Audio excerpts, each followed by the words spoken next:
Hello, welcome to the video lecture series on digital image processing.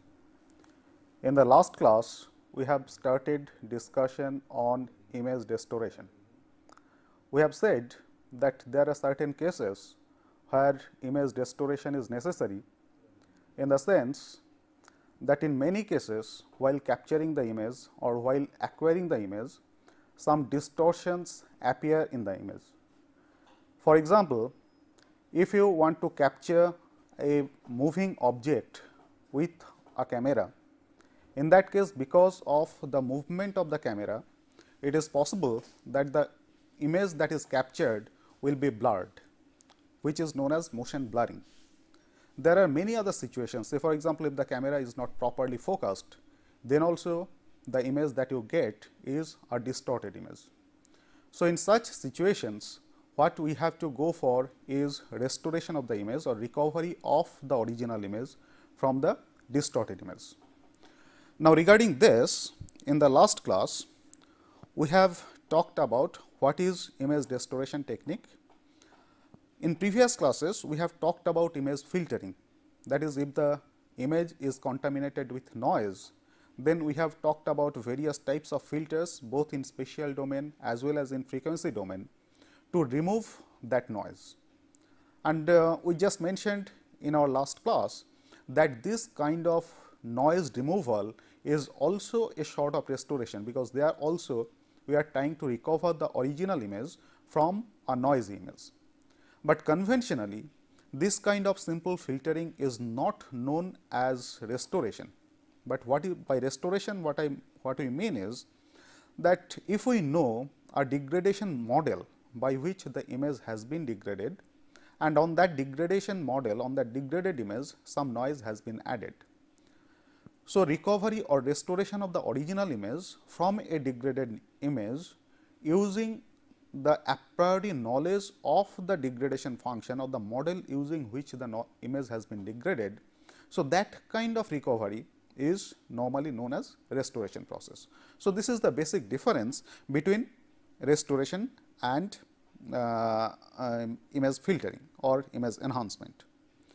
Then we have seen an image formation process where the degradation is involved, and we have talked about the degradation model in continuous functions as well as its discrete formulation. So, in today's lecture, we will talk about the estimation of degradation models, and we will see that there are basically three different techniques for estimation of the degradation model. One is simply by observation, that is, by looking at the degraded image, we can estimate that what is the degradation function which is involved that has degraded the original image. The second approach is by through experimentations. So, there you can estimate the degradation model by using some experimental setup, and the third approach is by using mathematical modeling techniques. Now, once we know the degradation model, I mean whichever way we estimate the degradation model, whether it is by observation or by estimation or by using the mathematical models, once we know the degradation model, then we can go for restoration of the original image from those degraded images. So, we will talk about various such restoration techniques. The first one that we will see is what is called inverse filtering. The second one will be called minimum mean square error or Wiener filtering, and the third approach is called constant least square filtering approach. Now, in our last class, we have seen a diagram like this. So, in this diagram, you see that we have shown the degradation function. So, here we have an input image f x y, which is degraded by a degradation function h, as has been shown in this diagram. So, h is the degradation function. So, once we get the degraded image, at the output of this degradation function h, then a noise eta x y, a random noise eta x y is added to that degraded image, and finally, here we get what is our degraded image we call as G of x and y. So, this degraded image G x y, which is normally available to us, and from this G x y, by using the knowledge of this degradation function h, we have to restore the original image, and for that what we have to make use of is a kind of restoration filters, and depending upon what kind of restoration filter we use, we have different types of restoration techniques. Now, in our last class, based on this model, we have said that the degradation mathematical expression of this degradation operation can be written in one of these three forms. The first one is given by G x y, which is equal to h x y convolution with f x y plus eta x y, which is the random noise. So, here f x y, that is the original image, and the degradation function h x y, they are specified in the spatial domain. So, in spatial domain, the original image f x y is convolved with the degradation function h x y, and then a random noise eta x y is added to that to give you the observed image, which in this case we are calling as G x y. So, this is the operation that has to be done in the spatial domain, and we have seen earlier that a convolution operation in spatial domain is equivalent to performing multiplication of their corresponding Fourier transformations. So, if for spatial domain image f x y, the Fourier transformation is capital F u v, and for the degradation function h x y, its Fourier transformation is capital H u v, then if I multiply this capital H u v and capital F u v in the frequency domain, and then take the inverse transform of it to obtain the corresponding function in the spatial domain, then I will get the same result. That is, convolution in the spatial domain is equivalent to performing multiplication in the frequency domain. And by applying that convolution theorem, this second mathematical expression of this degradation model, which is given by G u v is equal to h u v into f u v plus n u v, where this n u v is nothing but Fourier transform of the random noise eta x y, and G u v is the Fourier transform of the degraded image, that is G x y. So, we can perform this operation in the frequency domain using the frequency coefficients, or we can also perform the same operation directly in the spatial domain. And in the last class, we have derived another mathematical expression for the same degradation operation, but there the mathematical expression was given in the form of a matrix, and that matrix equation, as has been shown here is given by G is equal to H into F plus N, where this G is a column matrix or column vector of dimension m into n, where the image is of dimension m by n.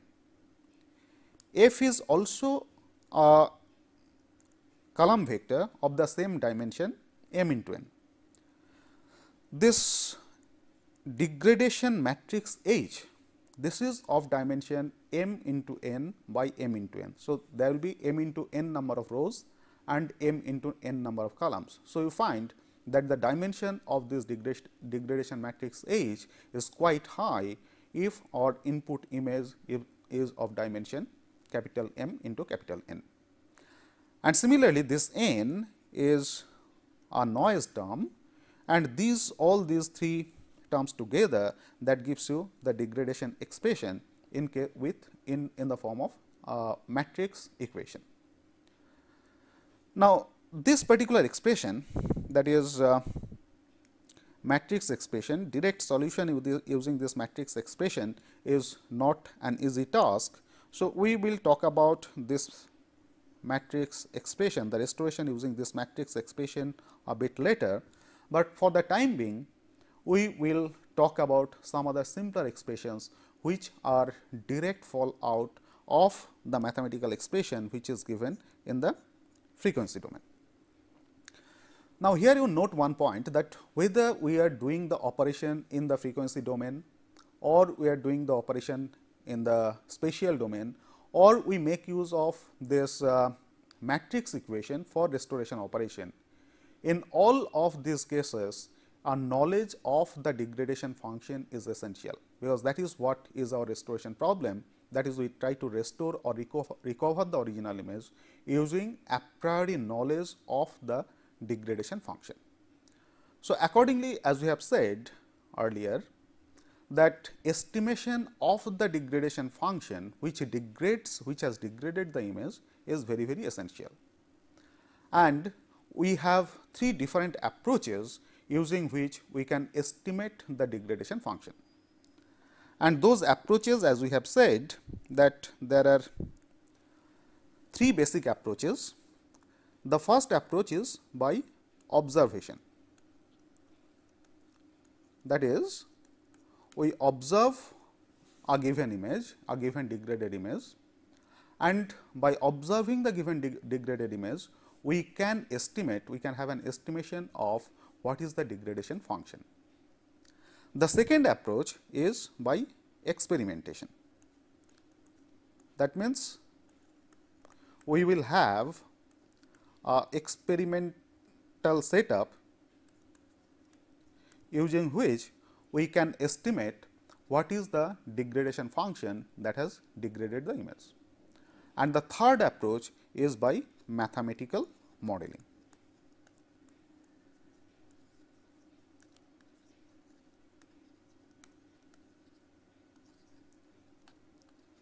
So, we can estimate the degradation function using one of these three approaches, and whichever degradation function or the degradation model we get, using that we try to restore our original image from the observed degraded image.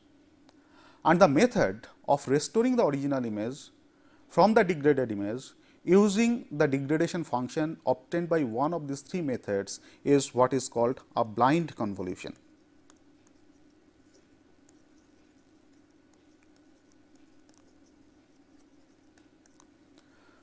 The reason it is called a blind convolution operation is that using one of these estimation techniques, the degradation model or the degradation function that we get is just an approximation. It is not the actual degradation that has taken place to get the degraded image. So, because it is not the actual degradation function, it is just an approximation. The method of getting the inverse process, that is restored image, using one of these degradation functions is known as blind convolution operation. So, we will talk about these degradation functions one by one. The first one that we will talk about is estimation of the degradation function by observation.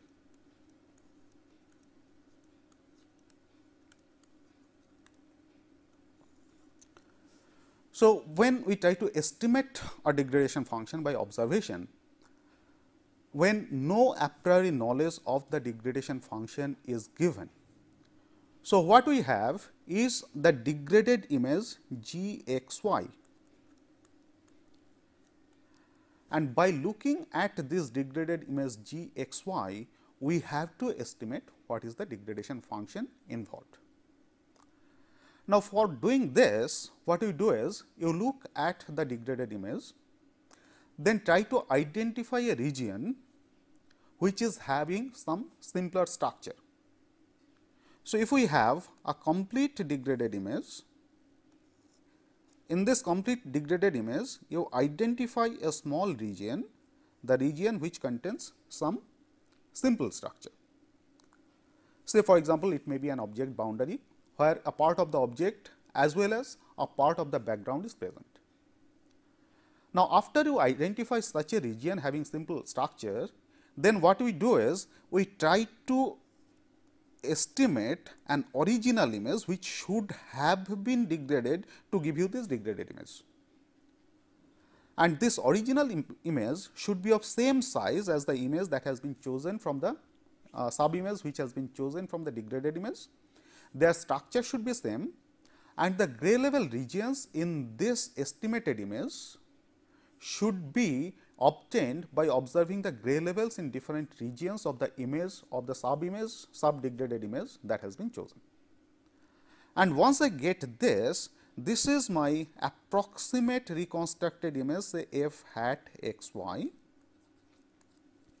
and this is my degraded image. Let me call it as g hat x y.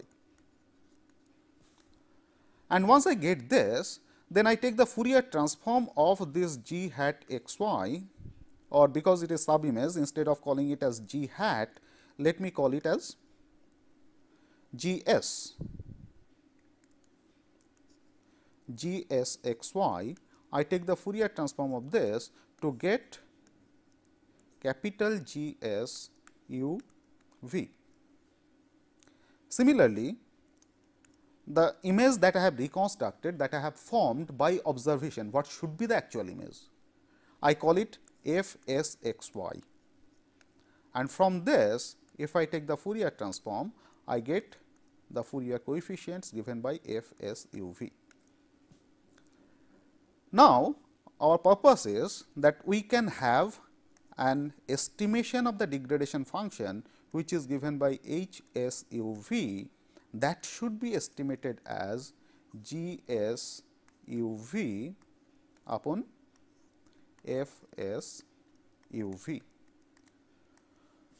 So, while doing this, you find that when we have got this particular expression, what we have done is we have neglected the noise term. Now, in order for this to be a logical one, this approach to be a logical one, when I choose a sub image in the original image, of which the reconstructed image should have been this sub image should be in a region where the image content is very strong, to minimize the effect of the noise in this particular estimation of f s u v, h s u v. Now, this h s u v has been approximated over a small subregion of the degraded image, and then we have formed an approximation of that degraded image at what should have been the original image. So, naturally, this h s u v is of smaller size, but for the restoration purpose, we need h u v to be of size m by n if my original image is of size capital M by capital N. So, the next operation will be that you extend this h s u v to h u v to encompass all the pixels or all the frequency components of that particular image. Now, let us just look at an example. So, here we have shown a degraded image. So, this is a degraded image which has been cut out from a bigger degraded image.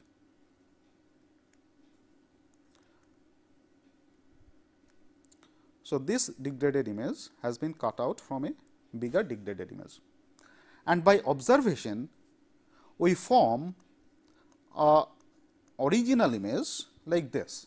So, you infer that if this is the degraded image, then the original image should have been something like this. And while construction of this approximate original image, you find that in this region the intensity value is maintained to be similar to the intensity value in this region. Similarly, in this region the intensity value is maintained to be similar to the intensity value of this. So, this is my f s x y, and this one is my g s x y. So, from this, by taking Fourier transform, we will compute f s capital F s u v, and from here by using the Fourier transformation, we will compute g s u v. So, by combining these two, from these two, now I can have an estimation of the degradation function, which is given by H s u v, which is equal to G s u v upon F s u v. So, this is the method that we can use for estimation by observation. The next technique, the other technique for estimation of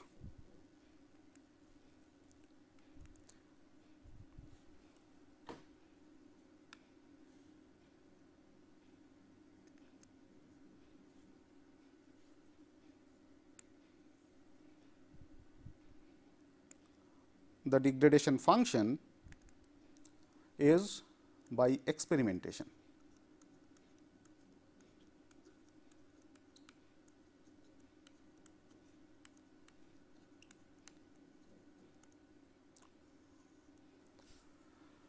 So, what do we do in case of this experimentation?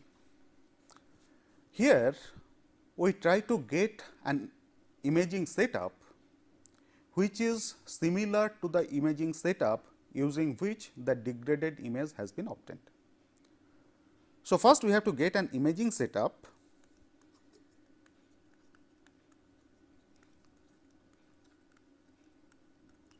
similar to the original imaging setup.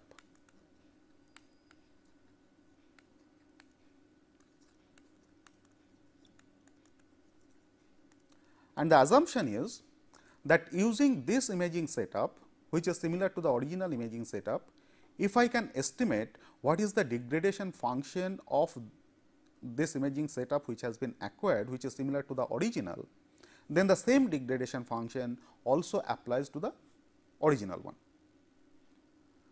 So, here our purpose will be to find out the point spread function or the impulse response of this imaging setup. So, our idea will be to obtain the impulse response of this imaging setup. And as we have said earlier during our earlier discussion, that it is the impulse response which fully characterizes any particular system. So, once the impulse response is known, the response of that system to any arbitrary input can be computed from the impulse response. So, our idea here is that we want to obtain the impulse response of this imaging setup, and we assume because this imaging setup is similar to the original, that the same impulse response is also valid for the original imaging setup. So, here the first operation that we have to do is we have to simulate an impulse. So, first requirement is impulse simulation.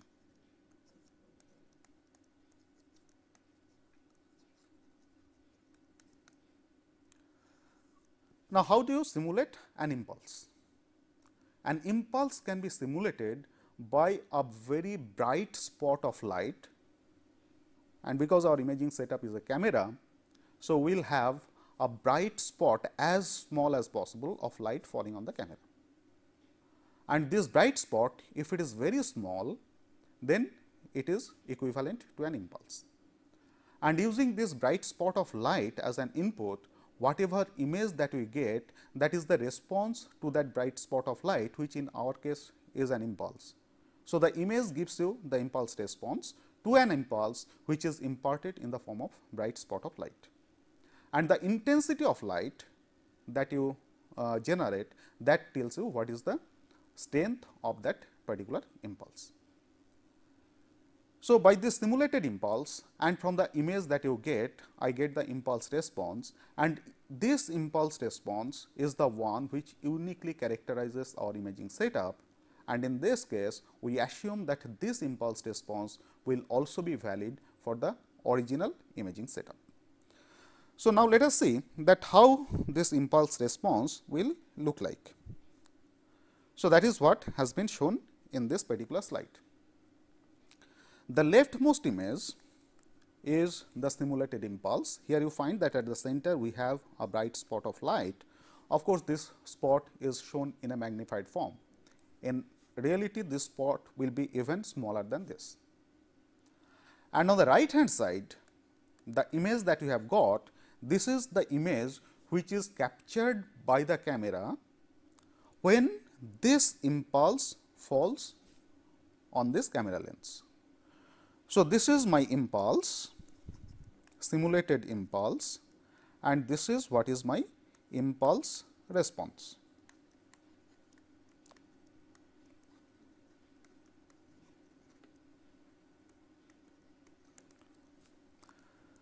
So, once I have the impulse and this impulse response, then from this I can find out what is the degradation function of this imaging system.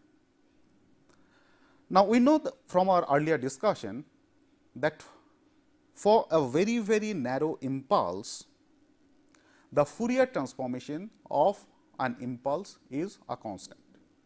That means,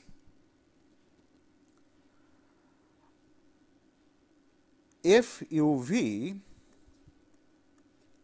where f x y is the input image, in this particular case it is the impulse. In that case, Fourier transform of f x y, which is f u v, this will be a constant, say constant a. And our relation is that the observed image g u v, which will be same as h u v times f u v. Now, because this f u v is now the impulse response in frequency domain, so from here I straightway get h u v, that is the degradation function, which is same as g u v upon that same constant a.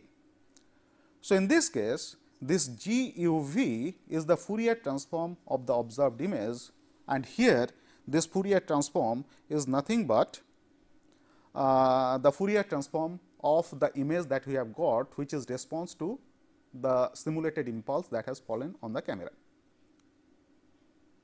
A is the Fourier transform of the impulse falling on the lens, and the ratio of these two, that is g u v by this constant a, that gives us what is the deformation or what is the degradation model of this particular imaging setup. So, here you find that we have got the degradation function through an experiment. Our experimental setup is we have an imaging setup and we have a light source which can simulate an impulse. Using that impulse, we got an image which is the impulse response of this imaging system. We assume that the Fourier transform of the impulse, or that is 2, is a constant a, as has been shown here. We obtain the Fourier transform of the response, which is g u v, and now this g u v divided by a should be equal to the degradation function h u v, which is the degradation function of this particular imaging setup. So, I get the degradation function, and this same degradation function we assume that it is also valid for the actual imaging system. Now, in this point, regarding this, one point should be kept in mind, that the intensity of the light, which is the simulated impulse, should be very high, so that the effect of noise is reduced. If the intensity of light is not very high, if the light is very feeble, in that case it is the noise component which will be very dominant, and using that, whatever estimation of this h u v we get, that estimation will not be a correct estimation, or in any case we will not get a correct estimation, but it will be very far from the reality. Now, the third approach of this estimation technique, as we said, that is estimation by mathematical modeling.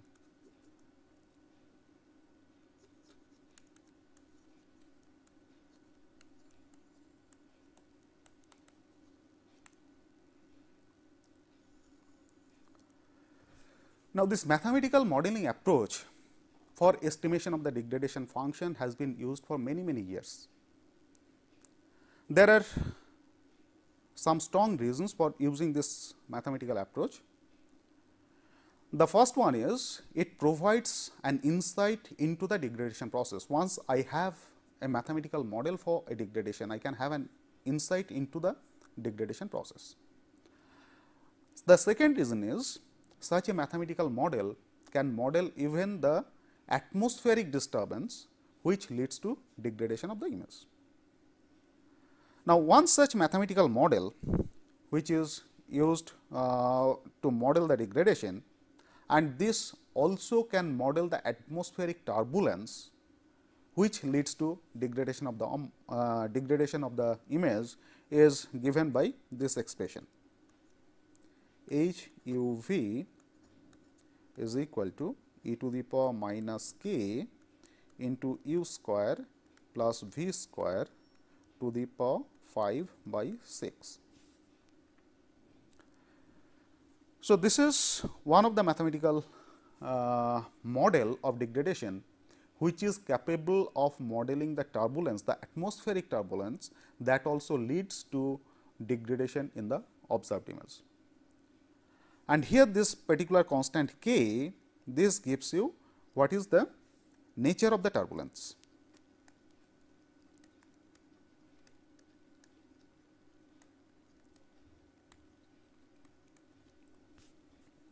So, if the value of k is large, that means the turbulence is very strong, whereas if the value of k is very low, it says that the turbulence is not that strong, it is a mild turbulence. So, by varying the value of k, we can have the intensity of the turbulence that is to be modeled.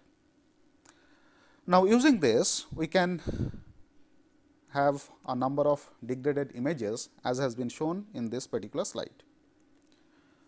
So, here you find that on the top left we have this original image, this shows an original image.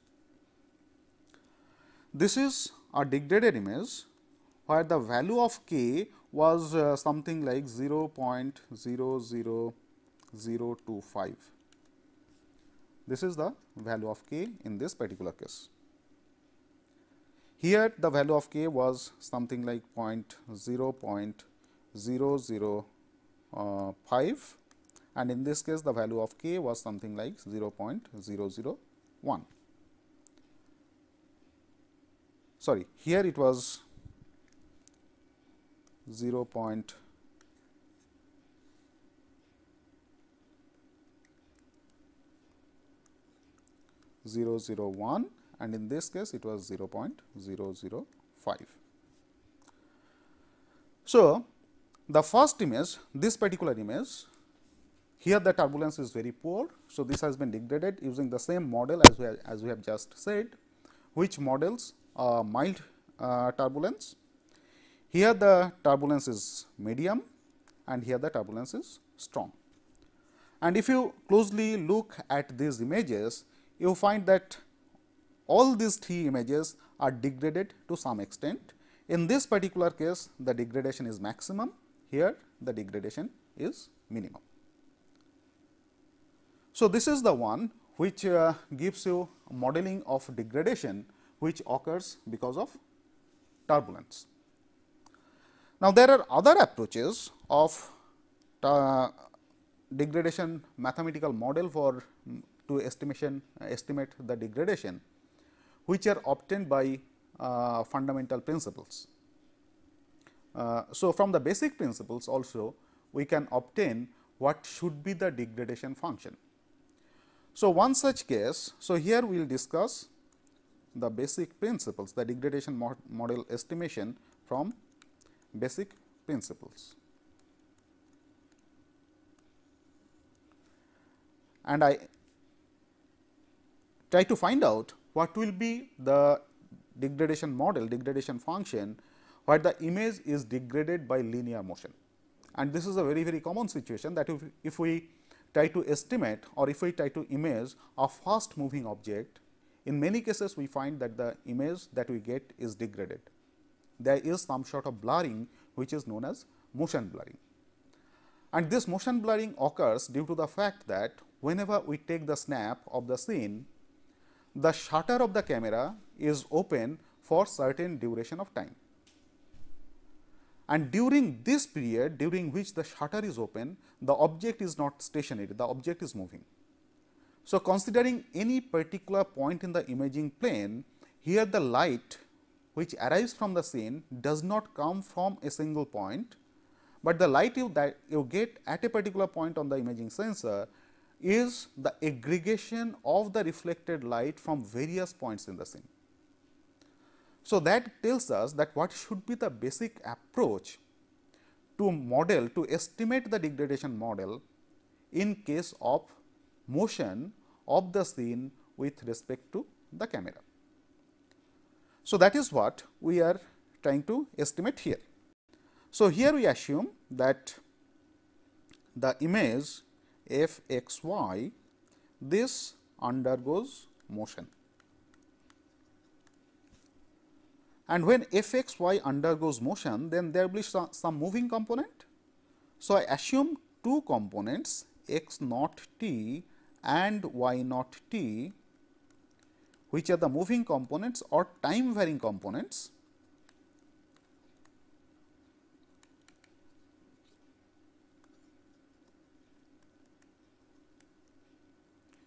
So, these are the time varying components along x direction and y direction respectively.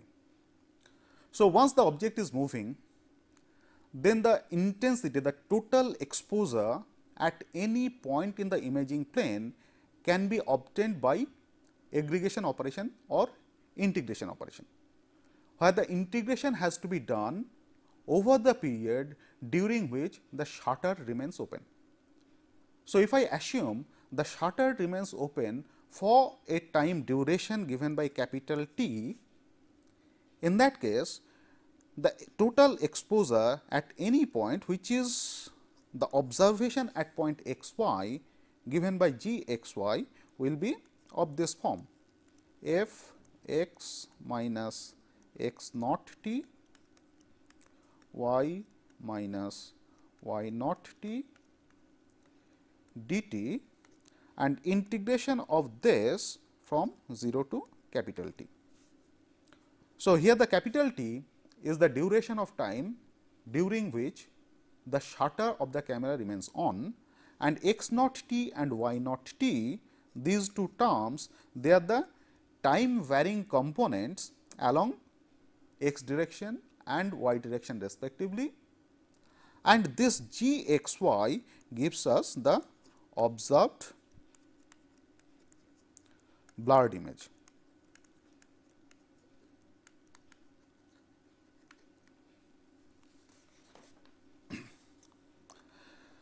Now, from this we have to estimate what is the degradation function or the blurring function.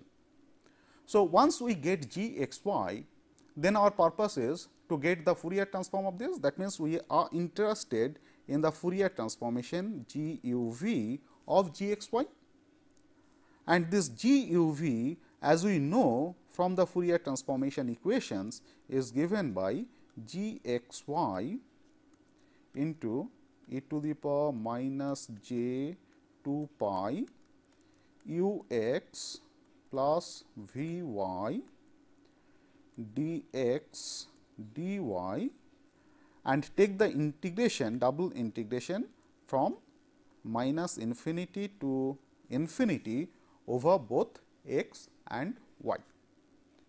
So, it is this expression, using this Fourier transformation expression, we can find out what will be g u v, that is Fourier transformation of the degraded image g x y. And if I derive this, it will be of this form. So, minus infinity to infinity, again minus infinity to infinity. Now, this g x y is to be replaced by 0 to t, the expression that we have got earlier, f x minus x naught t, y minus y naught t dt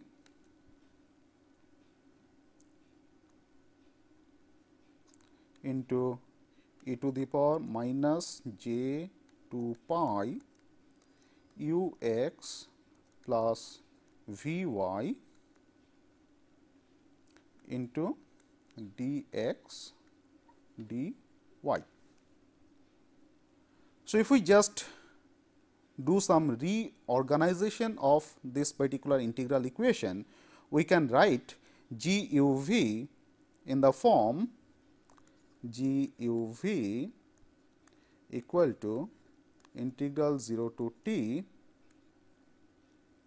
double integral minus infinity to infinity minus infinity to infinity f x minus x naught t y minus y naught t dx dy into dt. Now, from this particular expression, you find that the expression within this bracket, sorry, there will be some more addition. So, the final expression will be like this.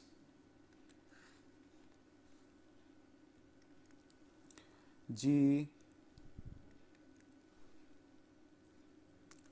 u v will be equal to 0 to capital T, then within bracket we have to have this double integral varying from minus infinity to infinity f x minus x naught t y minus y naught t e to the power minus j 2 pi u x plus v y dt, and then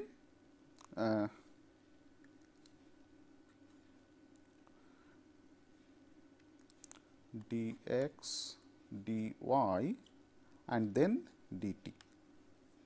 So, this will be the final expression. Now, in this, if you look at this inner part, this is nothing but the Fourier transformation of shifted f x y, where the shift in the x direction is by x naught t and shift in the y direction is by y naught t. And from the properties of Fourier transformation, we know that the Fourier transformation is shift invariant in the sense that the Fourier transform magnitude will remain the same, only it will introduce some phase term. So, by doing that, we can say that this f x minus x naught t y minus y naught t, this will have a Fourier transformation which is nothing but f u v e to the power minus j 2 pi into u x naught t plus v y naught t.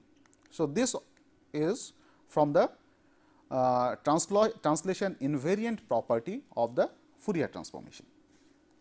So, using this expression, now the expression for g u v can be written as g u v will be equal to integral 0 to capital T f u v e to the power minus j 2 pi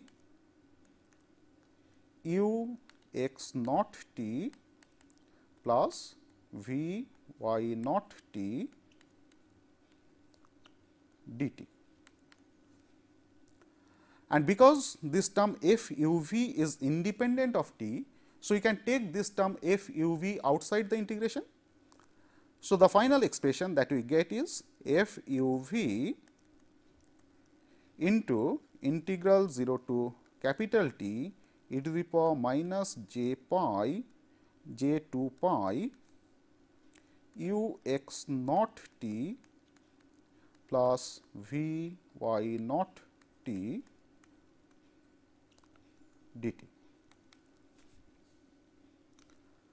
So, from this you find that now if I define my degradation function h u v to be this particular integration. So, if I define h u v to be this, then I get expression for g u v is equal to h u v into f u v.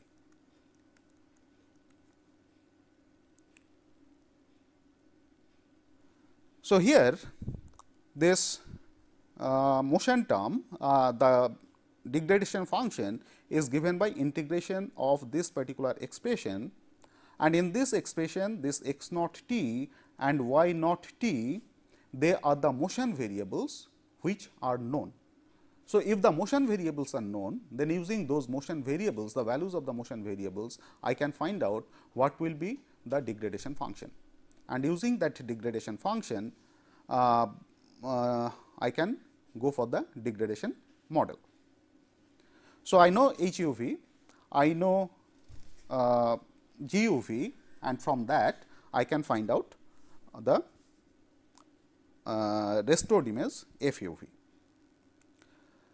Now, in this particular case, if I assume that x naught t is equal to a t upon t, and similarly y naught t, I assume this also to be some constant b t upon capital T.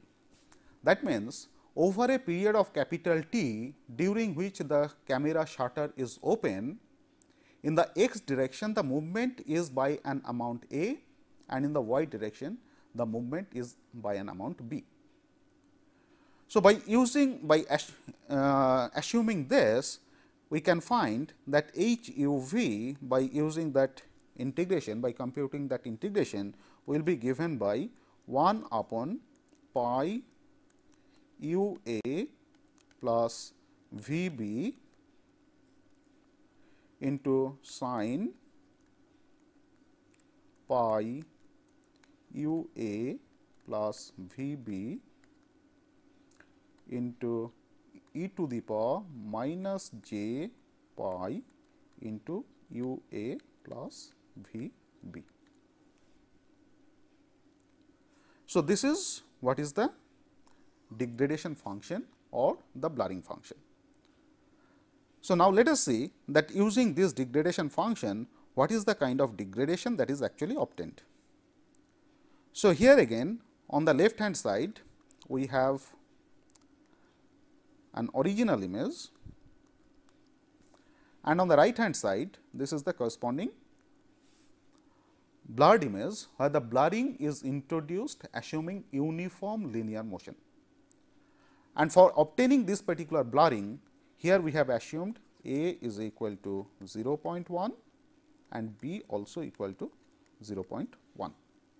So, using these values of a and b, we have obtained this we have obtained a blurring function or degradation function, and using this degradation function we have obtained this type of degraded model. And you find that this is quite a common scene. Whenever you take the image of a very fast moving object, the kind of degradation that you obtain in the image is similar to this. Now, the problem is we have obtained a degradation function. Now, once I obtain a degradation function or an estimated degradation function, now given a blurred image, how to restore the original image or how to recover the original image. So, as we have mentioned that there are different types of filtering techniques for obtaining or for restoring the original image from a degraded image. The simplest kind of filtering technique is what is known as inverse filtering.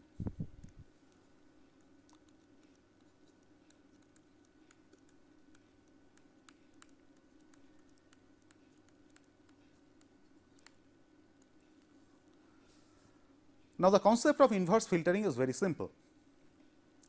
Our expression is that G u v, that is the Fourier transform of the degraded image, is given by H u v into f u v,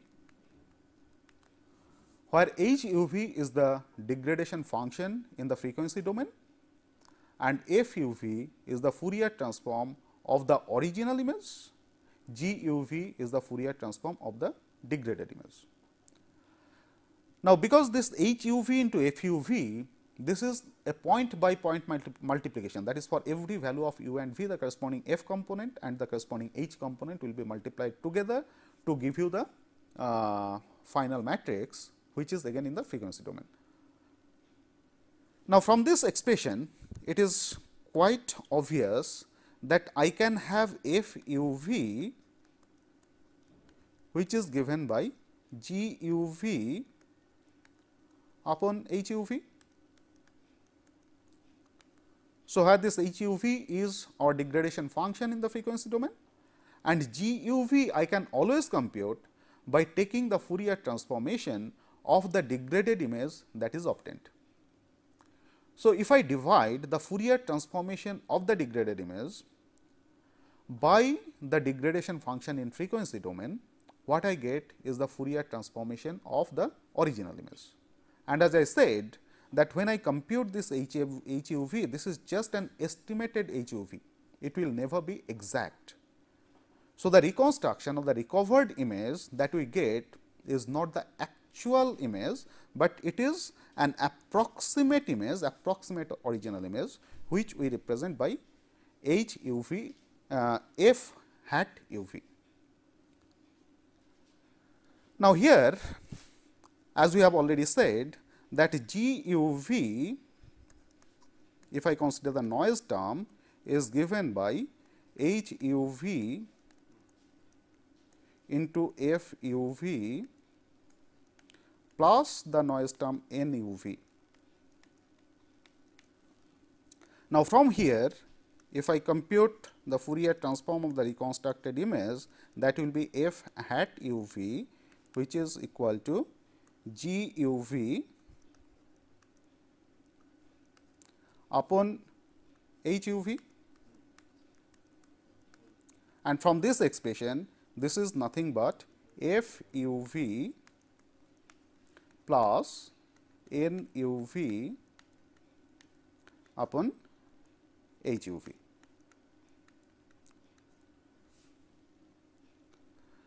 So, this expression says that even if h u v is known exactly, the perfect reconstruction may not be possible, because we have seen earlier that in most of the cases the Fourier transformation coefficients are very, very small when the value of u and v is very large.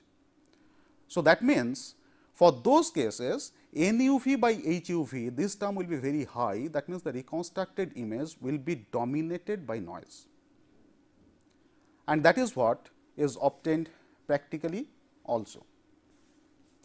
So, to avoid this problem, what we have to do is, for reconstruction purpose, instead of considering the entire frequency plane, we have to restrict our reconstruction to a component of the frequencies in the frequency plane which are nearer to 0. Since if I do that kind of reconstruction, that limited reconstruction, in that case the dominance of noise can be avoided. So, now let us see that what kind of result we can obtain using this inverse filtering. So, this shows an inverse filtering result. Here we have the original image, in the middle we have the degraded image. So, this degraded image we had already shown. So, this is the degraded image, and you find that on the right hand side this is a reconstructed image using the inverse filtering, when for reconstruction all the frequency coefficients are considered. And as we have said that as you go away from 0 0 component in the frequency domain, that is as you go away from the origin, h u v term becomes very, very negligible. So, it is the noise term which tends to dominate. So, you find that in this reconstructed image nothing is available. Whereas, if we go for restricted reconstruction, that is we consider only few frequency components near the origin, as has been shown here, that we have considered only those frequency terms within a radius of 10 from the origin. So, this is the reconstructed image, and as it is obvious because our domain of reconstruction, the frequency components that we have considered as very, very limited. So, the image becomes reconstructed image becomes very blurred, and that is the property of the low pass transform. This is nothing but a low pass filter, and that is the property of low pass filter. If the cutoff frequency is very low, then the reconstructed image has to be very, very blurred. In the middle of the bottom row, again we have shown the reconstructed image, but in this case we have increased the cutoff frequency. The cutoff frequency, instead of using 10, now we have used cutoff frequency equal to 40. And here you find that if you compare the original image with this reconstructed image, you find that the reconstruction is quite accurate.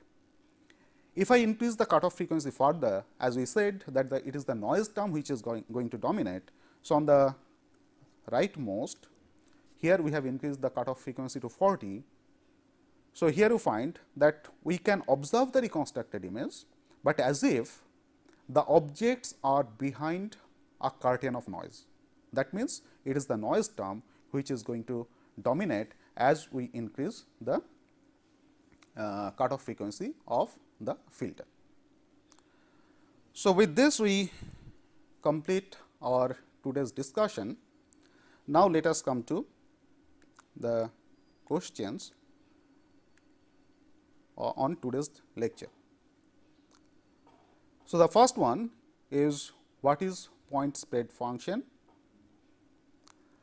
The second one is how can you estimate the point spread function of an imaging system? Third question, which degradation function can model atmospheric turbulence? And the fourth question, what problem is faced applying inverse filtering method to restore an image degraded by uniform motion? Thank you.